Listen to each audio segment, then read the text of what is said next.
আসসালামু আলাইকুম ওয়া রাহমাতুল্লাহি ওয়া বারাকাতুহু।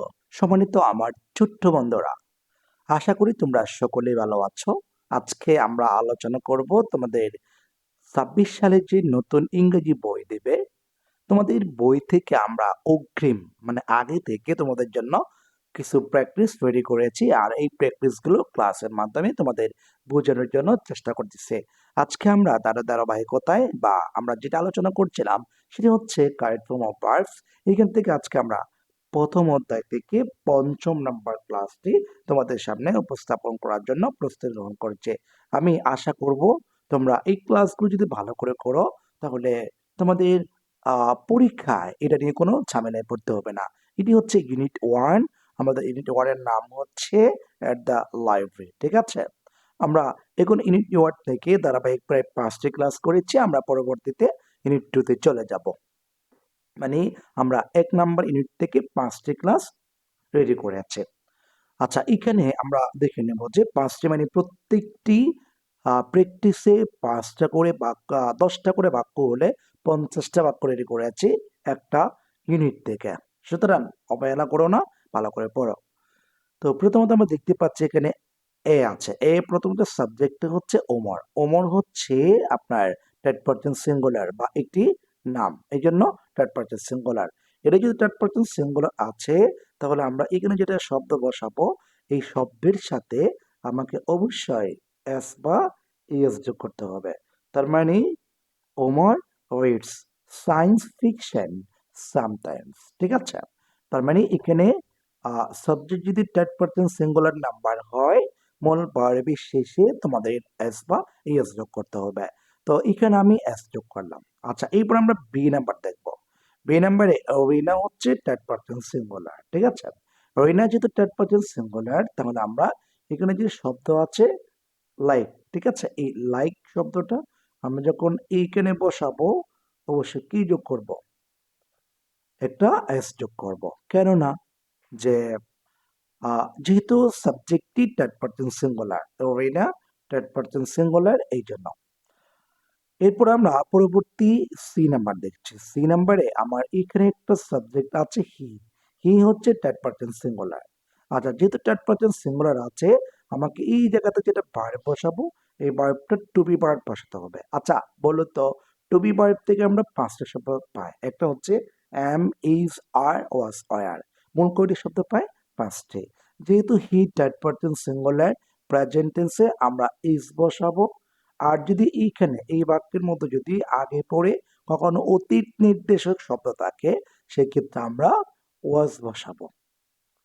ঠিক আছে? আশা করি আমরা বুঝতে পেরেছি।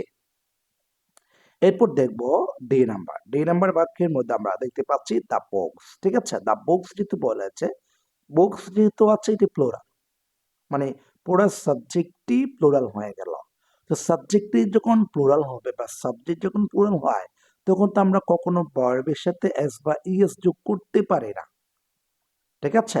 তার মানে এখানে যেটা আছে সেটাই বসাই দেব। অ্যারেঞ্জ মানে সাজানো গোছানো আছে। The books arrange on the book self, অর্থাৎ বইয়ের তাকে বুক সেলফে আমাদের বইগুলো খুব সাজানো বা গোছানো করে রয়ে আছে। এরপর আমরা ই নাম্বার দেখবো। ই নাম্বার দেখতে পাচ্ছি হোপফুলি। ঠিক আছে? We will. উই হচ্ছে সাবজেক্ট, উইল হচ্ছে মডাল। এই উইল এর পরে যদি কখনো ভার্ব বসে, আমরা সেটা অবশ্যই ভি ওয়ান করতে হবে। তার মানে ভিজিট যা আছে আমরা ভিজিটে রেখে দিব, কোনো পরিবর্তন ছাড়া। ঠিক আছে? এখানে হয়তো একটা ই ভুল হয়ে আছে, ই হবে না, ভিজিট হবে, অর্থাৎ B I S I T, visit. তার মানে উইলের পরে যেটি ভার্ব বসাবো, এটি অবশ্যই বি ওয়ান করব। এরপরে আমরা এফ নাম্বার দেখছি। এফ নাম্বারে আমরা দেখতে পাচ্ছি যে সাবজেক্ট আছে আই। আচ্ছা, বলুন তো এখানে আছে বি ভার্ব, অর্থাৎ বি ভার্ব। আমি হয়তো গতকালকে আমার একটি পেজের মধ্যে আমি একটা লাইভ ক্লাস করছিলাম, ওইখানে বিস্তারিত আলোচনা করেছিলাম এই ব্যাপারে। আচ্ছা, এখানে আপনার বি ভার্ব আছে। বি ভার্ব মানে হচ্ছে টু বি ভার্ব, এমএজার। সাবজেক্ট যখন আই হয়, টু বি ভার্ব থেকে সর্বদা আমরা এম বসাবো। আর যদি পাস্ট টেন্স নিতে চান, সেক্ষেত্রে আমরা ওয়াজ ব্যবহার করে। পাস্ট টেন্স হবে কখন? যখন এই বাক্যের আগে পরে কখনো বা কোনো সময় অতীত নির্দেশক কোনো শব্দ থাকবে বা অতীত নির্দেশক যদি শব্দ থাকে তাহলে আপনাকে ওয়াজ বসাতে হবে।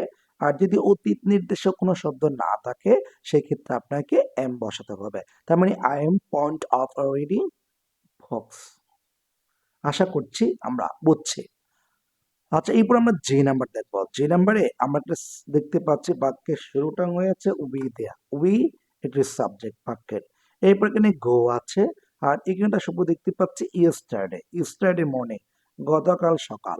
এই যে আমি যে বলেছিলাম অতীত নির্দেশক শব্দ, এটা হচ্ছে অতীত নির্দেশক একটি শব্দ। এটা মানে অতীতকাল। ইয়েস্টারডে মানে হচ্ছে গতকাল, ঠিক আছে, বা গতকাল সকালে। যেহেতু গতকাল সকাল, সেটা তো আর আজকে না, অতীত হয়ে গেছে। এই জন্য আমরা এই যে গো আছে, এই গোটার তিনটি ফরম্যাট আছে। একটি বি1, আরেকটি বি2, একটি হচ্ছে বি3।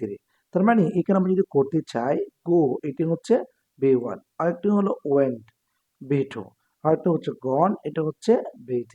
তার মানে গো, ওয়েন্ট, গন।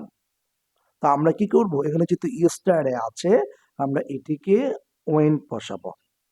ওয়েন, কেননা সাবজেক্টের উপর বি2, সাবজেক্টের উপর বি2 হলে কোন টেন্সে যায়, পাস্ট ইনডিফিনিট টেন্সে।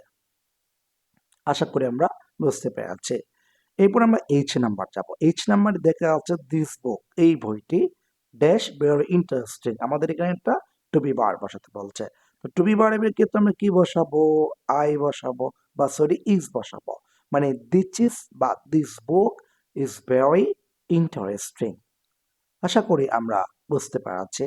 এরপর আমরা আই নাম্বার দেখবো। আই নাম্বারে এটি একটি আমি নিচ থেকে বাক্যটা তৈরি করেছি, যেখানে আই আছে, আই এর পরে আই হচ্ছে সাবজেক্ট, একটি ক্যান আছে, ক্যানটা হচ্ছে মডার্ন। এরপরে যদি আমি ভার্বটা বসাই তাহলে অবশ্যই বি ওয়ান করতে হবে।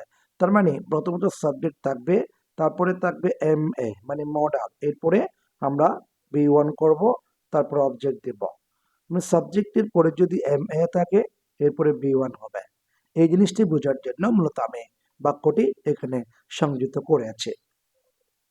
আচ্ছা, এরপর আমরা যে নাম্বার দেখছি, যে নাম্বার আই সিম, আমার মনে হয়, ইউ লাইক, ঠিক আছে, এই যেখানে একটা লাইক শব্দ আছে না, এই লাইক শব্দের পরে যদি কখনো আপনি আরেকটি ভার্ব বসান, ওই ভার্বটার সাথে অবশ্যই আইএনজি যোগ করতে হবে। তার মানে এখানে R E A D I N G কি হচ্ছে, আই সিম, ইউ আমি মনে করি, ইউ লাইক রেডি বক্স। অর্থাৎ লাইকের পরে যদি আরেকটি ভার্ব বসান তাহলে ওই ভার্বের সাথে আপনাকে অবশ্যই আইএনজি যোগ করতে হবে। আশা করি আমরা ক্লাসটি বুঝতে পেরেছি।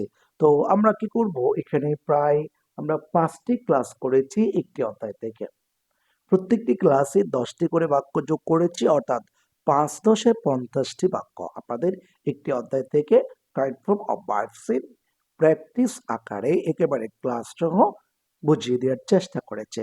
আশা করি কতটুকু বুঝতে পারছেন আমি জানি না, আমি চেষ্টা করেছি বোঝানোর জন্য। আর আপনি যদি ক্লাসটি ভালো করে বা শেষ অবধি থেকে বা শুরু থেকে ভালো করে বুঝে বুঝে খেয়াল করেন, আমার মনে হয় না দ্বিতীয়বার আপনার কোথাও এই টপিকস নিয়ে প্রাইভেট পড়তে হবে বা কোথাও শিখতে হবে।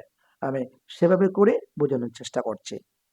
আশা করি সবাই ভালো আছেন বা ভালো করে বুঝতে পেরেছেন। এই বলে আজকের ক্লাসটি আপনার থেকে বিদায় নিচ্ছি। সবাই ভালো থাকবেন, সুস্থ থাকবেন। আসসালামু আলাইকুম ওয়া রাহমাতুল্লাহ।